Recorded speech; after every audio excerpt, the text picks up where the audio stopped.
L'ITV voir, envie trouver. Ces mots ne vous disent peut-être pas grand-chose pour le moment à Maurice, mais bientôt elles résonneront un peu partout. C'est un spectacle musical qui réunit des grands noms de l'océan Indien. Je suis avec Lydie Géraud, la directrice artistique, et Lolita Tergemina, une des comédiennes de ce spectacle. Lydie, bonjour. Bonjour. Parlez-nous un peu de ce spectacle qui réunit pas mal d'artistes de l'océan Indien. En quoi ce spectacle peut nous inviter à un voyage? Alors il nous invite à un voyage parce que c'est un spectacle qui raconte un voyage, qui raconte le voyage d'une enfant qui naît à la croisée des chemins, une petite fille, la première enfant métisse née à La Réunion. Et cet enfant a envie de connaître son histoire, connaître son passé. Et elle va remonter les chemins, rencontrer tous les peuples qui ont fait sa culture. Et on va, dans ce spectacle, voyager avec elle et rencontrer toutes ces cultures. Et pourquoi avoir justement réuni des grands noms, des grands artistes de l'océan Indien? C'était important pour nous de vraiment travailler avec des artistes de chaque pays, de faire un travail de recherche sur nos origines, sur notre histoire commune, et puis aujourd'hui les problématiques différentes de chaque pays, de s'interroger vraiment, donc de travailler avec des artistes. Et on a recherché quel artiste pouvait au mieux porter la voix de son pays particulier, parce qu'il réunit sur scène des enfants amateurs, des adultes amateurs. Il y a 70 personnes amateurs au plateau et il y a aussi une vingtaine d'artistes et de grands artistes très connus chacun dans leur pays. Et ils partagent ensemble la scène.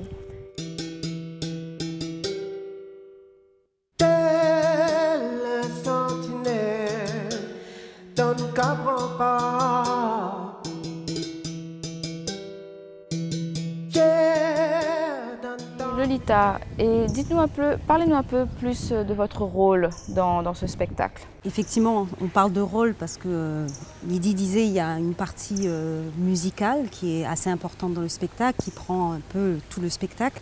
Et puis il y a le rôle de cette mère qui est un peu le fil conducteur de ce spectacle, qui est comme une voix qui va guider cet enfant qui va aller à la recherche de ses origines, de ses racines, aller rencontrer ses ancêtres qui viennent de toutes parts, notamment Madagascar, Maurice et Seychelles.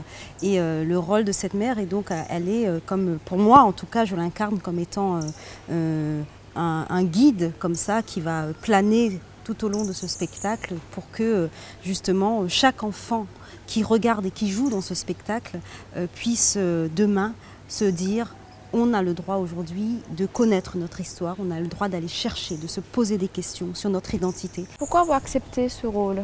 J'ai accepté de participer à ce spectacle déjà parce que je trouve qu'il y a une vraie force et une vraie ambition déjà. Donc dans ce que me proposait Lydie, je trouvais que déjà de travailler avec des enfants, c'est quelque chose que je n'avais jamais trop fait, si ce n'est que des ateliers, etc. Mais c'est vrai qu'être dans un spectacle où il y a des enfants, apprendre d'eux et prendre d'eux aussi, c'est quelque chose que je trouve absolument riche dans mon parcours en tout cas. Lydie, parlez-nous un peu du titre du spectacle, donc l'ITV voir, en créole, il y a envie de trouver. Pourquoi ce titre? Alors ce titre, qui veut dire en français elle voulait voir, est en fait le titre d'une des chansons de Davis Icard.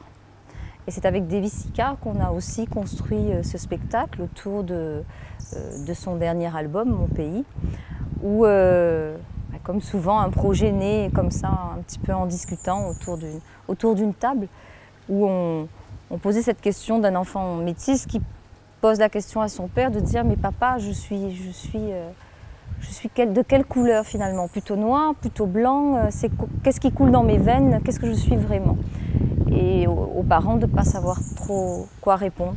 D'où cette chanson, l'ITV voir. Et parlez-nous un peu de notre artiste à nous, c'est Lindsay, notre chanteuse ici. Voilà. Et pourquoi avoir choisi Lindsay Bagbot? En fait, j'ai rencontré Lindsay Bagbot à La Réunion.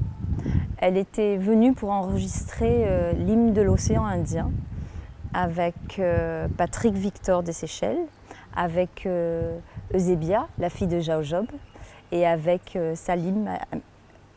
Alim Samir, pardon, j'écorche son nom, des Comores. Donc j'ai rencontré ces personnes-là au moment même où on était sur le questionnement de la continuité de l'Ité-Beauvoir qui voulait s'ouvrir sur les pays de l'océan Indien. Et on était à la recherche de ces artistes-là. Alors évidemment, moi j'ai entendu la voix de Lindsay, je la connaissais déjà avant. Je l'ai entendue sur cet hymne-là et on a partagé un petit peu ensemble, on a discuté. Et puis tout de suite, la magie a opéré, j'ai dit c'est elle, c'est cette personne-là. Et il nous a semblé que vraiment elle était, c'était important que ce soit elle qui représente son pays.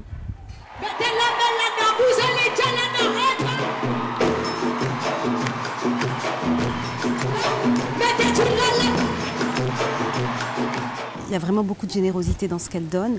Et après, moi je ne la connaissais pas, j'avoue que je ne la connaissais pas, je n'avais jamais entendu chanter.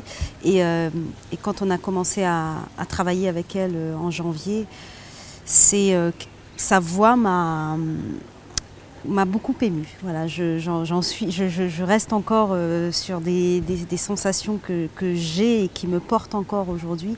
C'est une femme qui est d'une extrême sensibilité et en même temps avec une force, un engagement qu'elle a par rapport à son pays, par rapport à son histoire, par rapport à ce qu'elle porte.